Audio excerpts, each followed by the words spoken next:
of compensation. We should go over this maybe every day for the rest of the year. Then we'll finally understand this law of compensation thing. All right, see if you can write it down. So in the chat box here, see if you can remember what the law of compensation is. If you can't, that's quite all right. That's why we're covering it. If you can, great.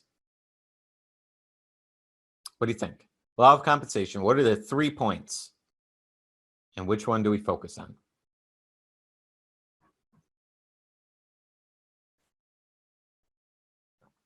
And if you don't have this memorized, I would remember it. I would post it around your house.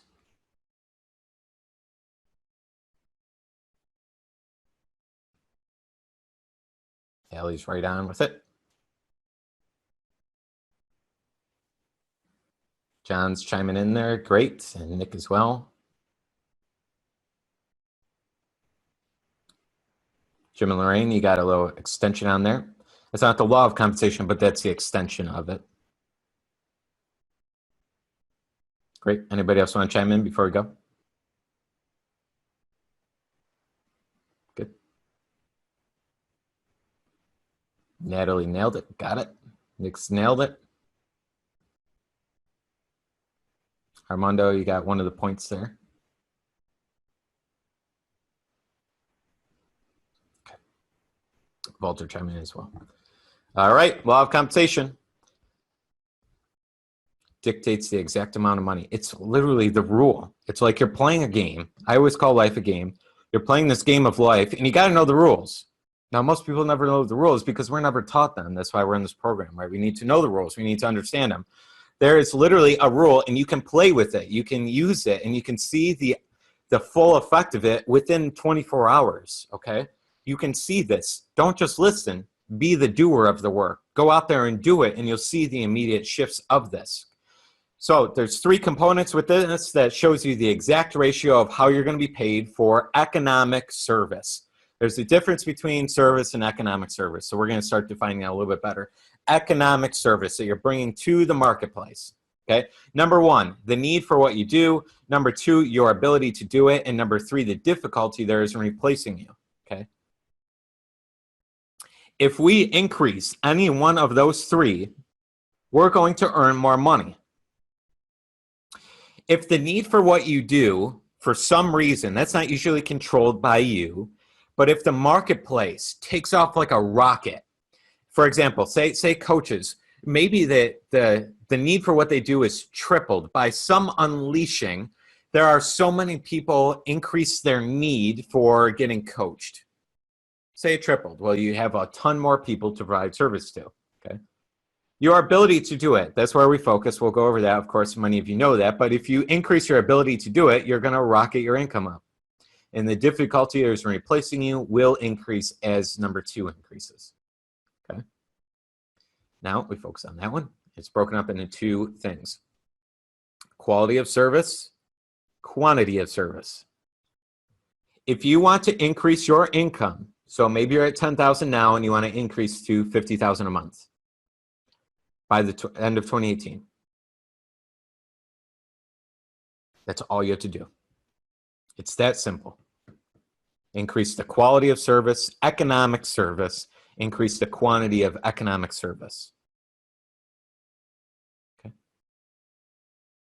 It's that simple. However, sometimes we don't know. So it's not always easy, right?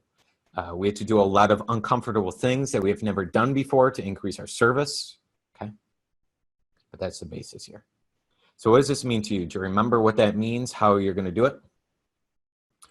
So your ability to do it doesn't mean just your service and your product. It also means how well can you market?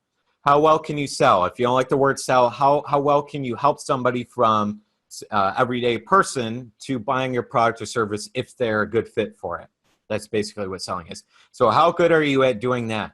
How good are you at running a business? How good are you at organizing principles, things to help that person out with whatever product or service you have? Okay. It's not just the thing that you do, it's everything. When you increase your ability to market, you will extraordinarily increase everything. When you increase your ability to, we'll just call it selling, your ability to sell, you're going to increase everything. Okay, because you're going to know how to talk to people. Most people don't have a process and they have no idea how to talk to people. So they're very awkward. They don't really know what to say. You have to get a process down and you have to learn the ins and outs of understanding energy work, right? And bang, things start to happen. Increase the quality of economic service and the quantity of economic service. Does that make sense? We're going to go through it deeper, but so far? Yes. Okay.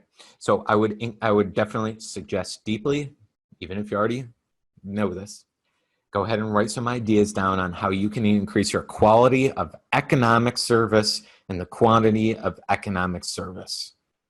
Okay. So write a couple of ideas down for yourself. You can put them in the chat box if you like, or just keep them to yourself personally in your notebook.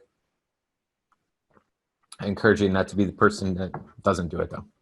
And just says, oh yeah, okay, I'll do it tonight. I'll do it this weekend. Okay. And then I'll give you some personal examples as well. Increasing the quality of service. Increasing the value of your product or service. Okay. Increasing the quantity is helping the number.